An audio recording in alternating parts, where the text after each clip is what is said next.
1월 8일 금요일 새벽 기도 시작하도록 하겠습니다. 오늘 하나님께서 저희에게 주신 말씀은 요한일서 5장 1절에서 12절 말씀입니다. 다 함께 봉독하도록 하겠습니다. 예수께서 그리스도이심을 믿는 자마다 하나님께로부터 난 자니 또한 낳으신 이를 사랑하는 자마다 그에게서 난 자를 사랑하느니라. 우리가 하나님을 사랑하고 그의 계명들을 지킬 때에 이로써 우리가 하나님의 자녀를 사랑하는 줄을 아느니라. 하나님을 사랑하는 것은 이것이니 우리가 그의 계명들을 지킬 것이라. 그의 계명들은 무거운 것이 아니로다. 무릇 하나님께로부터 난 자마다 세상을 이기느니라. 세상을 이기는 승리는 이것이니 우리의 믿음이라. 예수께서 하나님의 아들이심을 믿는 자가 아니면 세상을 이기는 자가 누구냐?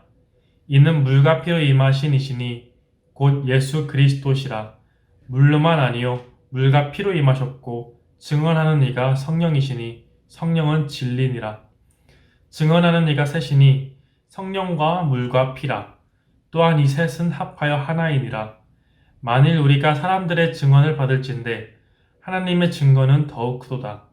하나님의 증거는 이것이니 그의 아들에 대하여 증언하신 것이니라. 하나님의 아들을 믿는 자는 자기 안에 증거가 있고 하나님을 믿지 아니하는 자는 하나님을 거짓말하는 자로 만드나니 이는 하나님께서 그 아들에 대하여 증언하신 증거를 믿지 아니하였습니다. 또 증거는 이것이니 하나님이 우리에게 영생을 주신 것과 이 생명이 그의 아들 안에 있는 그것이니라. 아들이 있는 자에게는 생명이 있고 하나님의 아들이 없는 자에게는 생명이 없느니라. 아멘. 요한일서는 지금까지 여러 문제를 다루었습니다. 죄의 문제, 사랑에 관한 것, 하나님의 사랑과 형제 사랑, 그리고 예수 그리스도의 사랑과 새 계명에 대해서 이야기하고 있습니다. 그리고 오늘 보는 5장은 바로 지금껏 여러 번 이야기한 이 사랑이 하나님의 아들이신 예수 그리스도를 믿음으로 말미암아 가능하다는 것을 강조하고 있습니다. 1절에서 이야기하듯이 거듭남은 믿음으로 가능한데 그 믿음은 사랑과 연관이 있기 때문입니다. 예수를 믿는 자는 하나님으로부터 난 자라고 말합니다. 즉 다시 영으로 태어난 자, 거듭난 자를 의미합니다. 하나님의 자녀는 아버지를 시인하고 아버지를 사랑합니다. 그가 자녀이기 때문입니다. 자녀에게 당연히 우리를 사랑하는 아버지를 믿는 것입니다. 또한 아버지를 사랑한다는 것은 아버지로부터 난 자녀를 사랑한다는 것인데 그것이 바로 예수 그리스도라는 것입니다. 2절 말씀을 보면 뒤에 이로써 우리가 하나님의 자녀를 사랑하는 줄을 아느니라 라고 말이 나옵니다. 이로써라는 말이 우리가 하나님을 사랑하고 그의 계명들을 지킬 때 뒤에 나옵니다만 이것은 헬라어를 번역하는 중에 생긴 어순의 문제로 원래는 이로써가 문장 맨 앞에 나와야 합니다. 이로써가 뒤에 나오므로 이것이 가리키는 것이 우리가 하나님을 사랑하고 그의 계명들을 지킬 때로 생각할 수 있겠지만 원래는 4장 20절에 나오는 보는 바 형제를 사랑하지 아니하는 자는 보지 못하는 바 하나님을 사랑할 수 없느니라를 가리키고 있습니다. 다시 말해 하나님의 계명에 순종하여 하나님을 사랑하기에 우리가 다른 사람을 사랑할 수 있다는 말입니다. 그런 의미에서 계명은 율법처럼 우리에게 주어진 무거운 것이 아닙니다. 그 이유는 하나님을 사랑하고 형제를 사랑하는 것이 우리에게 기쁨으로 다가오기 때문입니다. 그러므로 우리는 예수님이 그리스도이심을 믿어야 합니다. 그럴 때 우리에게 주신 이 계명들을 지킬 수 있는 것입니다. 그리스도란 말은 아시다시피 기름 부음 받은 자라는 뜻입니다. 구약 시대엔 왕, 제사장, 그리고 선지자들에게 기름을 부었습니다. 우리가 예수님을 그리스도라고 믿는 것은 기름 부음 받은 자라고 믿는 것은 예수님이 우리의 왕이시오, 제사장이시오, 선지자라는 것을 믿는 것입니다. 또한 예수 그리스도를 믿으면 우리에게도 자녀가 되는 특권을 주셨기에 우리는 믿음 안에서 한 형제 자매로 한 가족을 이루는 것입니다. 교회는 그렇게 가족 공동체입니다. 우리가 한 성령 안에 세례를 받고 하나님의 자녀로 부름받았습니다. 우리가 서로 한 교회, 더 넓게는 기독교인으로서 서로 적이 된다면 그것은 아버지인 하나님의 계명을 어기고 아버지의 마음을 아프게 하는 것입니다. 사실 하나님을 사랑을 하는 계명보다 형제를 사랑하는 계명이 더 힘들게 다가올 때가 많습니다. 사람 사이에 갈등이 생기기 마련이고 오해가 있을 수 있고 미움과 시기가 싹틀 수도 있습니다. 하지만 우리를 먼저 사랑하신 하나님을 생각할 때, 예수님을 생각할 때 정말 우리가 예수 그리스도를 믿는다면 서로 사랑해야 한다는 것입니다. 오늘 말씀은 이것이 무거운 것이 아니라고 말합니다. 이것을 하지 않으면 처벌받는 율법과 같은 것이 아닙니다. 우리가 한 가족에게 우리가 먼저 받은 사랑을 나누어 주는 것입니다.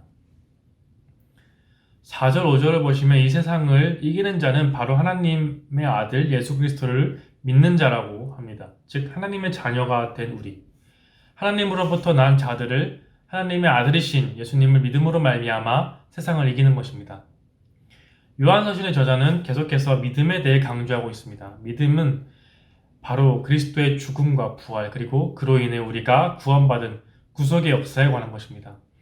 예수님께서 죽음과 부활로 십자가에서 모든 승리를 이루셨기 때문에 우리도 하나님의 자녀로서 그 사실을 믿었을 때 세상을 승리하는 것이기 때문입니다. 그렇기 때문에 오늘 저자는 믿음을 그토록 강조하는 것입니다. 우리가 승리를 먼저 하는 것이 아니라 믿음을 먼저 갖고 그 믿음으로 인하여서 승리하는 것이기 때문입니다. 6절부터 8절까지는 물과 피와 성령에 관해 이야기합니다. 처음 나오는 물과 피는 하나의 전치사를 사용하고 있고 두 번째 나오는 물과 피는 각각의 전치사를 사용함으로써 서로 분리되어 있음을 알 수 있습니다. 첫 번째 물과 피는 예수님의 십자가에서 흘리신 물과 피를 가리키는 것으로 예수님의 죽음에 대한 증언입니다. 이는 요한서신이 쓰였을 당시 거짓 교사 무리들이 있었던 것을 생각해 본다면 왜 이 구절이 필요했는가를 알 수 있습니다. 오늘날까지도 신학적인 오류로 인해서 수많은 이단이 생겨납니다. 당시에도 많은 이단이 있었습니다. 케린투스와 같이 예수가 세례를 받기 전에 단순히 인간이었다가 세례를 받는 순간에 그리스도의 영이 강림했고 십자가에 못 박히기 전에, 죽기 전에 그리스도의 영이 예수님을로부터 떠났다고 주장했던 무리들이 있었고, 또 가연설을 주장하는 사람들도 있었습니다. 가연설이란 무엇인가? 가연설이란 그리스도의 육신을 부정하는 신학적 오류입니다. 당시에 육체는 부정적인 것이라는 철학적 학파가 있었기에 이런 오류를 범한 것입니다. 하지만 우리는 확실히 예수 그리스도께서 친히 육신을 입고 이 땅에 오셨음을 알고 있습니다. 그렇기에 이런 거짓 가르침에 반박할 필요가 있었던 것입니다. 육신으로 오신 예수님 그리고 그 죽음에 대한 증언이 필요했던 것입니다. 그렇기에 물과 피로 오심을 강조함으로써 육체를 입고 오신 예수님에 대한 증언을 한 것입니다. 두 번째 물과 피에서 물은 예수님의 육체적 탄생과 세례, 그리고 피는 예수님의 죽음과 십자가를 상징하는 것으로 보입니다. 세례 때에 하나님이 사랑하는 아들임을 입증하셨고 십자가에서 죽으셨을 때 로마의 백부장이 하나님의 아들이라고 고백했습니다. 마지막으로 성령은 부활하셔서 하나님의 아들로 선포되셨다는 것을 말하고 있습니다. 그런즉 물과 피와 성령은 예수 그리스도를 증언하는 것입니다. 이 세상을 이기신 것은 바로 물과 피와 성령이라는 사랑으로 가능케 된 결과입니다.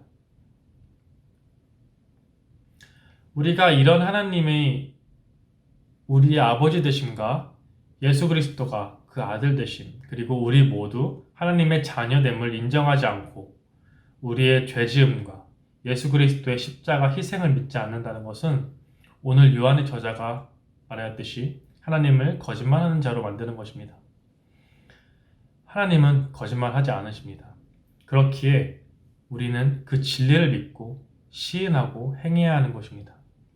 오직 예수 그리스도에 대한 믿음만이 우리에게 영생의 복을 준다는 것을 잊어서는 안 될 것입니다. 생명은 하나님께 있는 것이기에 우리가 하나님과 영원히 살기 위해선 이 진리를 믿고 행해야 하는 것입니다. 우리는 그리스도를 믿는 순간 이 영생을 소유하게 됩니다. 우리는 예수 그리스도의 부활에 참여하게 되는 것이며 주님이 주신 생명을 영원히 누릴 것입니다. 이 영생은 우리가 받을 자격이 충분했기에 주어지는 것이 아닙니다. 이 영생은 우리가 의로운 일을 행하여서 주어지는 것이 아닙니다. 이 영생은 오로지 하나님이 선물로 우리에게 주신 것입니다. 예수 그리스도를 믿는 자에게 주는 선물인 것입니다. 그렇게 우리가 죄를 짓고 믿음이 흔들린다 하더라도 하나님이 주신 영생을 잃는 것이 아닙니다. 사탄은 우리에게 영생의 확신을 앗아가려고 합니다. 하지만 우리는 어떤 상황 가운데서도 우리를 향한 하나님의 사랑과 영생은 그 어떤 것도 빼앗을 수 없음을 알고 있습니다. 그리스도께서 우리를 위해 피를 흘리심으로 주신 영생은 우리의 연약함으로 없어질 수 있는 것이 아닙니다. 그러니 우리는 영생을 받은 자로서 그에 합당한 삶을 살아가야 합니다. 우리는 영생의 소유자로서 주님을 본받아 구별된 삶을 살아가야 합니다. 하나님의 나라의 시민으로서 그에 걸맞는 삶을 살아가야 합니다. 하나님을 사랑하고 예수님을 사랑하고 한 성령 아래 한 가족이 된 우리 형제 자매를 사랑하는 것이 하나님을 기쁘게 하는 삶이며 하나님의 자녀로서 영생을 받은 자로서 살아가야 하는 삶인 것입니다. 이것이 요한의 저자가 사랑을 계속해서 반복하고 강조하는 이유입니다. 그리스도인들이 사랑하는 것은 당연한 것입니다. 그 이유는 하나님께서 우리를 먼저 사랑하셨고 예수님을 통해 그 사랑을 보여주셨기 때문입니다. 그리고 하나님께서 하나님을 사랑하고 서로를 사랑하는 것이 바로 예수님이 우리에게 가르쳐 주신 계명입니다. 사랑은 그래서 그저 말로써 그치는 것이 아닙니다. 하나님이 우리를 사랑한다고 말로만 하지 않으셨습니다.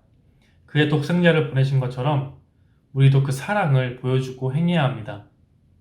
이것이 우리가 무겁게 느낄 만한 억압적이고 강제적인 것이 아닌 사랑입니다.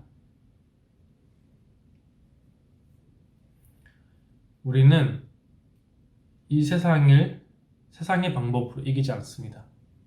경제고독 속에서 질투하며 서로를 대하고 서로를 향한 미움과 분노로부터 비롯된 행동을 통해서 세상을 대하는 것은 우리가 따라가야 할 방법이 아닙니다. 우리는 사랑으로 이 세상을 이깁니다. 그것이 그리스도인들이 택할 방식이며 하나님께서 보여주신 방법입니다. 그러니 하나님을 믿고 그의 아들 예수 그리스도를 믿는다면 서로 사랑하십시오. 서로를 용서하고 허용하고 이해하십시오.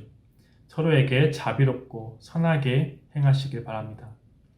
겸손히 행하고 섬기고자 하는 마음을 품으십시오. 그것이 우리가 영생을 받은 자로서 살아가는 방식이며 하나님이 우리에게 먼저 보여주신 사랑을 본받아 살아가는 방법입니다. 우리가 서로를 사랑할 때 그 자체로 하나님의 사랑을 증명하는 증인의 삶을 살아가는 것을 기억하시기 바랍니다.